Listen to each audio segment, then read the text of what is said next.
Hello friends, Mandari here. I'm back with another video. Today we'll talk about election and its impact on immigration, specifically green card, employment-based green card, and visas and so on. We'll also talk about things to be careful about during the election while you're on visa or a green card. We'll talk about a couple of points regarding job loss situations during on visa.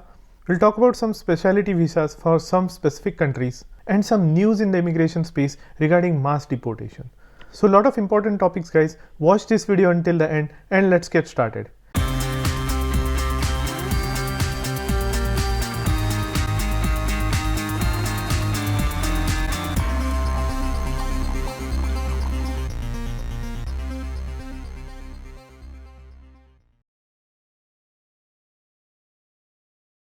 If you are here for the first time, welcome. My name is Mandar and I make immigration and lifestyle related videos for US and Canada. I'm not an immigration lawyer, so anything that I say on this video or on my channel is for information purpose only. And for your specific immigration needs, before you take any action, you should hire a competent immigration lawyer. Now, happy Diwali to all of you, those who celebrate. Even if you don't celebrate, it's a festival of joy. I'd like to give my best wishes to everybody. Have a safe, happy, healthy life and prosperous new year. I put on the lights on my house right before Diwali and Halloween. I leave them on until the new year. That makes me and my family feel happy and festive. Also, it's an election season. Let's see what happens in the election. By this time next week, we'll come to know about it. By the way, I did my part to vote in the early voting yesterday. There wasn't a long lineup, but this year I hear that there has been a lot of early voting. Even people who have never traditionally voted early have voted this year.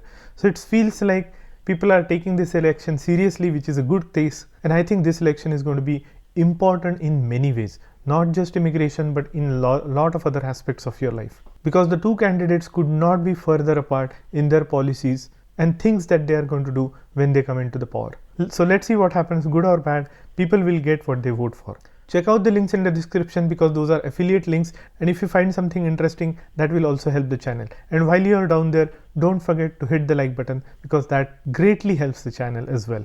Now let's talk about a couple of things that you can expect after election. Now what happens is, once the election is over and once the candidate is decided who wins the election, they don't come into power until 20th of January. So there is significant time in between November 5th and January 20th when it's called a lame duck session. If the party changes, or even if the same party comes to the power but the president changes, it's called a lame duck session, because in that session the president is basically doing whatever they couldn't do in the last 4 years to get it done in the last 2 months. Now some people believe that there will be miraculous immigration related things that will be done in this lame duck session. I don't believe so. I am in this country for last 25 years and I haven't seen any significant reform bill or immigration related bill passed during a lame duck session. But then there are other implications. What you may ask, like people who are on visa, who are on continuously having to extend or change or amend their petitions, they will be scrutinized more under the Trump administration. During the last Trump administration, we saw that there were a lot of denials and the rejection rate for visas approvals were quite high. Going from the past, that's what we can expect, but you never know what's really going to happen. The priorities have shifted a little bit. Now it's economy and immigration. Both of them are priorities. And also stopping those wars that are going on in the world. And that brings me to the sponsor of today's video. Have you ever done the Google search of your own name? Look what I have found when I did mine. Here's what comes up. While some of this information is relevant, the other makes me uncomfortable that my information is exposed for a sale like this. Data brokers sell your information to scammers, spammers, or anybody else who may want to target you. Your full name, email address, home address, your relatives' names, health information, it's all out there. That's why I have been using Aura, sponsor of today's video. Aura shows me which data brokers are selling my information and automatically submits opt-out request for me. Cleaning up my information not only helps reduce the amount of spam I get, but it also protects me from hackers who could use this information to help them access my social media accounts, bank accounts, or other sensitive information. Aura does so much more to protect my information and my family's information from online threats I can't see. I get other features like antivirus, VPN, password management, parental controls, identity theft insurance, and more without having to download several different apps. It's really easy to set up, and best of all, I get everything for one affordable price. You may already have one or two of these tools, but not having Aura is like locking the front door but leaving your back door wide open. Aura is always on, doing the hard work of keeping me safe so I can focus on other tasks with peace of mind. I value my privacy and I value yours. You can go to my link which is on the screen and in the description and start your free 2 weeks trial. So protect your information, your family, and have a peace of mind. That's Aura. Now let's look at what will happen in the family based section.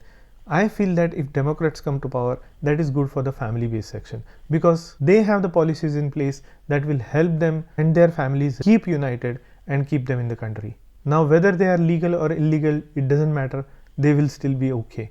But if Trump comes to power, if Republicans come to power, things will drastically change. They are talking about mass deportations. I don't know if that is a practical thing. By the way, for the people who are on visa, it will become increasingly difficult to continue to renew your visas.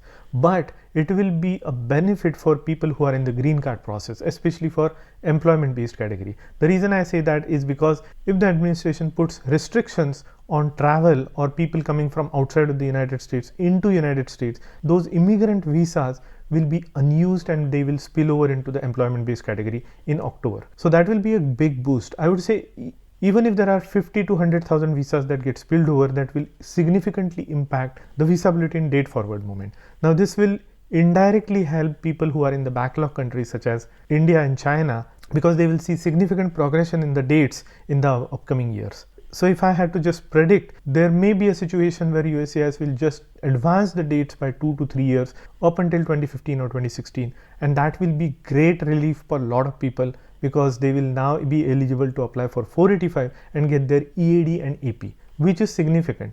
Now although it's a double-edged sword, that's what may happen if Republicans come to the power. Now one more thing that we never talk about is this stamping outside the United States. During the last Trump administration, if you remember, there was a long processing time even for stamping. So when you go to India or for that matter any other country to get your visa extension stamped, there is a processing that happens in that country and sometimes you are put into administrative processing. There is a pink slip that they get and that is a dreaded administrative processing. People who have gone through that, they know how difficult it is because now you are stuck in a limbo either in the country where you are applying for your visa or in India.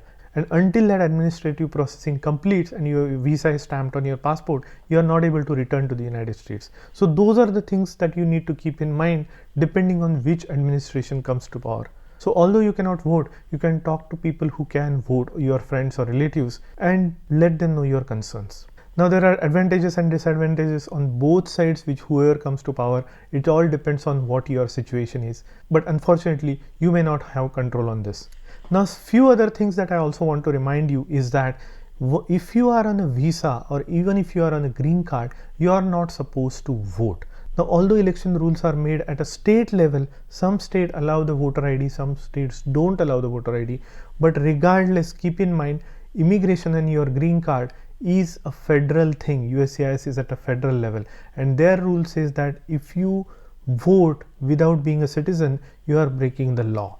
So you should never register to vote or even vote in a federal election if you are not a US citizen. This is also an important question if you get called for an interview for your green card. They may ask you, have you ever voted in the United States? And if you answer yes, they will straight away deny your case. It is that important. So keep that in mind. Now switching topics here, USCIS has issued a guidance and I covered it in my previous video regarding relaxing some rules on EB1A. Now I have received a lot of calls regarding that and I can tell you that I haven't seen any further approvals beyond that point because that notice just came like 3 weeks back. So I'm yet to see any actually approved case based on those relaxed rules.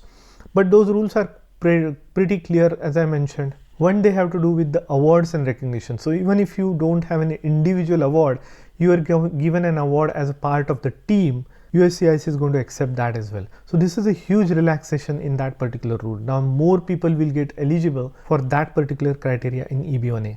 Another thing is past memberships are also now accepted by USCIS. So if you had a membership in the past that was hard to achieve and then Usually the memberships have an expiry date, and if you don't renew that membership and now your membership is expired, you can still claim that membership in your EB1A. That's what the alert says, and I will put that alert on the screen. Now because of this new rule, more and more people are now eligible for EB1A. I get at least 7 to 8 calls on EB1A every week and few more on EB1C and EB5. By the way, I still do my EB1A masterclasses. If you want to understand these EB1A rules in intricate details, what are the evidence requirements and what are the pitfalls to avoid, what is the process to follow, do attend my upcoming masterclass, which is on November 24th at 11 o'clock AM Eastern Standard Time. The link is in the description. I'm also preparing for EB1C masterclass, which will be in first week of December. So watch out for that link as well. Now one quick topic that I wanted to cover is birth certificate and marriage certificate. This issue is coming up a lot recently. Many people who have been here for a long time, they never imagined that they would need a birth certificate from back in India. Now if you are 40 or 50 years old, you know 50 years back there was no proper process in India to issue birth certificates. Now it becomes extremely hard to get such a certificate. In some instances you may get lucky to get a birth certificate, but in other instances you will have to apply for non-availability of birth certificate. Some people call it NABC. Now if you were to get that non-availability, then you also need to get an affidavit from your close relative mentioning that these are your parents and you were born on such and such date in such and such place. Now that affidavit along with this non-availability certificate can be used in lieu of your original birth certificate. But remember, if you are closer to getting your date current and if you have been waiting for a long time, now is the time to make some effort in getting that birth certificate, or at least getting that non-availability certificate and the affidavit. Do reach out to me if you have any questions regarding the birth certificate. I have a detailed video specifically on birth certificate on my channel. Look for it as well. Now similar thing applies for marriage certificate. During the green card interview process, birth certificate and marriage certificate in original are required documents. USCIS also wants to make sure that the couple is still married and they are in good standing. So they will ask for a marriage certificate as well. So keep that handy and make sure that it's all in English. If it's not in English, get it translated to English affidavit and keep it ready with yourself. So I just wanted to remind you, because many people falter on this point and they don't realize that it is such an important document. Now few people ask me about E2 visa. Now what is E2 visa? It is an investment related visa and it is not applicable for people born in India. Now it is applicable for a lot of different countries including Canada, Europe, UK and Australia and so on, where people can make substantial investment in the US business and come on E2 visa. Now it's not an immigrant visa, it is not a dual intent visa, but still it allows you to come into the United States and live for expanding the business. Now the investment amount in E2 visa is significantly less than EB5 visa.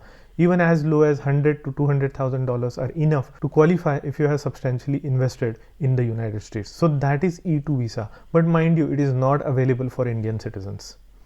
Now E3 visa is also a topic that comes up sometimes. It is specifically for Australian citizens to come to the United States. I will make a special video on E3 visa. You might want to watch out for that. And then last thing I wanted to mention is there is a news that there is a mass deportation that is happening with Indian citizens who tried to illegally cross the border into the United States. Now I'm not sure about the exact number, but there are some articles in the news that around this issue. Now a few people brought this to my attention and told if I could cover this, but I couldn't find a lot of details on this. So as soon as the details are available, I'll make sure to include it in my next video. Also, there is a mass deportation news if Republicans come to power, but that is a separate thing. It is related to the undocumented immigrants and I will set that aside for a future discussion.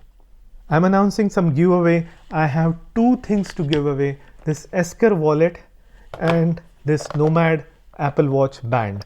If you are interested in any of these two things, make sure you comment and like and subscribe to this video. Add a meaningful comment, ask a question, get into a discussion in the comment section, and that will get you into the giveaway. I'll be sending this out to 2 lucky winners in 2 weeks. So that's all I wanted to say in this video. If you like to talk to me for 30 minutes, do book a call with Calendly. Link is in the description. And if you like the content of this video, hit the like button and consider subscribing to my channel. And I'll see you in the next one.